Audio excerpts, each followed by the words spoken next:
Tigers, this is Mercy. So we're on once again to doing a wedding workout. So this is excellent exercises and workouts if you're getting married, if you need to fit into a dress, or if you just want to look good all day, every day, okay? So you guys know, of course, while I like to theme these workouts as wedding workouts or basketball workout or football workout, you can do these exercises anywhere, anytime, and get in great shape. And this goes for women and men, boys and girls, okay? So I'm wearing the multicolor shorts today. Some of you voted on those when I did my fitness talk on which shorts you guys like the most, so I'll be rocking those today. And we're doing another cardio intensive workout as well as some strength training, because that is, I feel, the best way that I can get in shape as well as you, okay? So again, it's more of a high intensity workout. This one's a little bit different. I like it a lot. You're going to need your interval timer today. You're going to be setting it for the interval set that I have on the workout description, as well as some weights. You will need your power block weights today or some dumbbells, and this is your workout.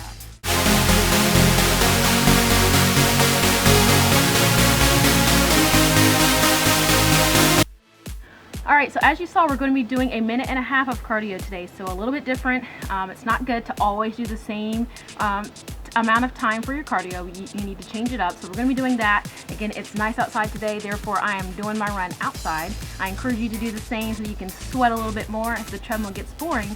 And if the treadmill is hard, you guys saw my workout or my fitness talk on treadmill etiquette. Go ahead and stand on either side of your treadmill. Let that speed get up to your top sprinting speed and then hop on if you're able. If not, don't even listen to what I just said. All right, so again, make sure that you guys are warming up extremely well, and let's get into it. All right, hang tighter. So you're setting your gym ball interval timer for 10 rounds, 5 seconds of rest, 10 seconds of work. You're going to be doing this entire interval set for that one particular exercise in between each run or each cardio that you do. So let me go ahead and set mine. Let's set it. 5 seconds of rest. I always like to rest first so that when it says beep to go, you can go. And see if I can do this quicker. 10 seconds of work and 10 rounds. Okay, so there's my setup on high beep. If you're at a gym or if you're in a public place, you don't want to beep. The cool thing about the gym ball interval timer, go ahead and put it on vibrate. That's a really good alternative. If you're at home, beep as loud as you want to, okay? So again, this link is on my website and it's in the description box of the workout so that you can get one for yourself, okay? So that is the interval set that you need for your workout today. All right, so for the first exercise, you're going to be doing push-ups, all right? So when doing push-ups, you're going to be in the plank position with a very tight core. Go ahead and put those feet together or apart. It's up to you. Make sure that the hands are under your shoulders, okay? And I want you going down in a very strong plank push-up like this and coming up and pushing up, okay? So you should be driving a lot of your force through your arms, okay? You should not be trying to use your legs to do push-ups or anything.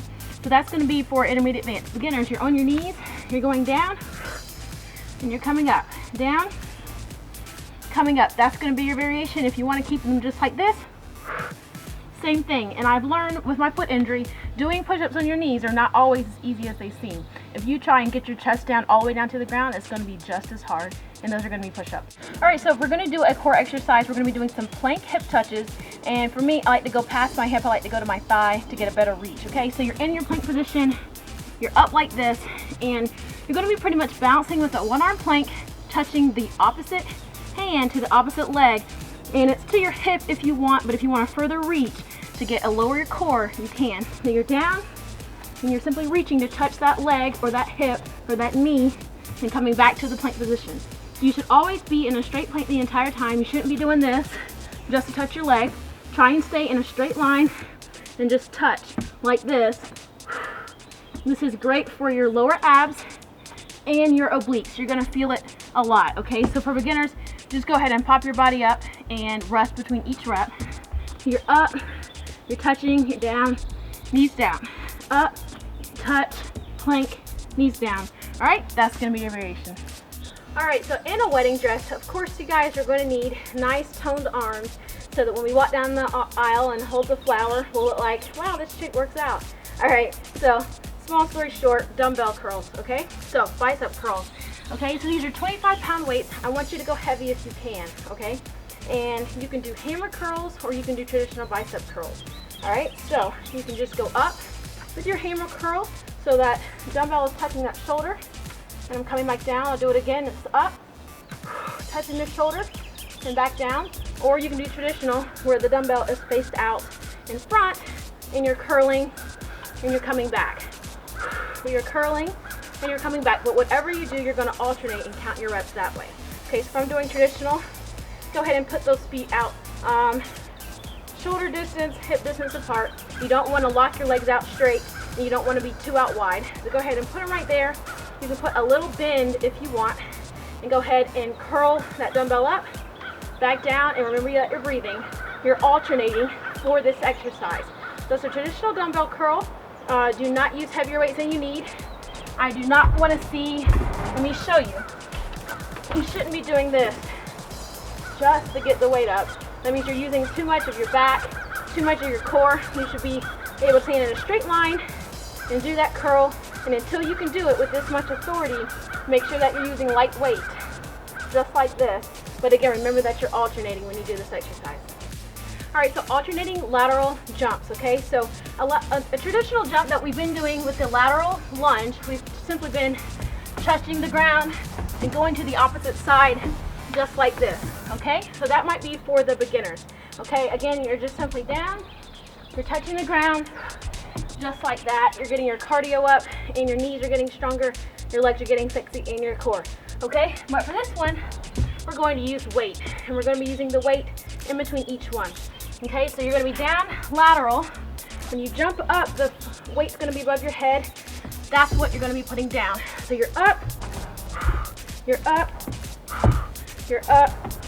Okay, and remember, it's important that when you're doing your lateral lunge, you're still sitting back on that heel. You should not be on your toes, okay? And that is going to be that exercise. All right, so we're going to be doing a weighted crunch, okay? So there's a couple ways to do this, but for this workout, let's go ahead and put it above our head and behind our head. So you're going to have your weight just like this, and your feet are going to be on the ground, planted. Okay, you don't want your heels up, keep them down. And you're simply going to crunch back, touch the weight above your head. You're going to come up with that weight in front of you just like this. So you're down, back, you're up, and forward. Now if you want to do a full pullover with the weight and come back like that, you can, and it might engage your lower core a little bit more. So you're down, and you're up. You're down, and you're up. Just like this. Okay? So for beginners, if it's too hard, simply don't use weight. Yeah, I know that you guys can do traditional crunches, okay? So just like that for the interval set. And so it should be a little bit more fun versus doing a traditional crunch. You're using weight, you're pulling that weight above your body, you're touching it on the ground. If it's big, if it's not big, you can just have it hover just like this. And you're engaging your core. When you come up, you should feel it right here and go over your body just like that. All right, so you hang tighters know we cannot do any major workout like this without working out our lower back. So we're going to be doing swimmers. So you're going to get down to your mat. I've done a workout with this before and it killed all the men that followed me, as well as women, because it's hard. So swimmers, lower back core exercise. You're going to be kicking your legs just like this, as well as your arms, and it's going to look like this. Okay? And swimmers are much harder than they look, but it's an excellent exercise. I tell people if they want a sexy booty, then you need to do lower back exercises like this. Think about it. You're not only working your lower back with that leg up in the air, you're lifting that butt. So it's kind of like a butt lift. That is going to be the swimmers. If you are a beginner, I simply want you to go opposite leg, opposite arm down, and alternate.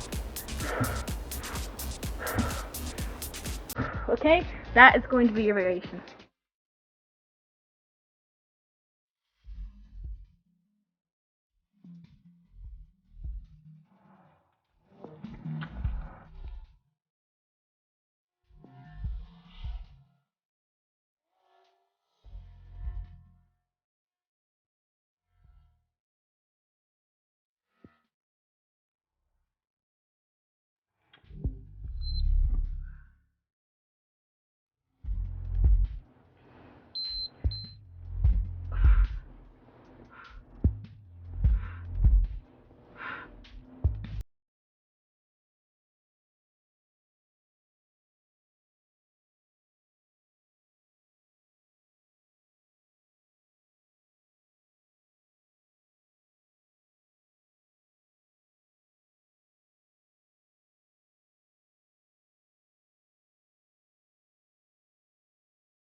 So that was our workout for today. So make sure that you guys cool down, drink lots of water. I hope you guys liked it. It's a change. It's a lot of new exercises, but fun exercises as well. Take it seriously, get fit, and I'll see you for our next workout. Bye.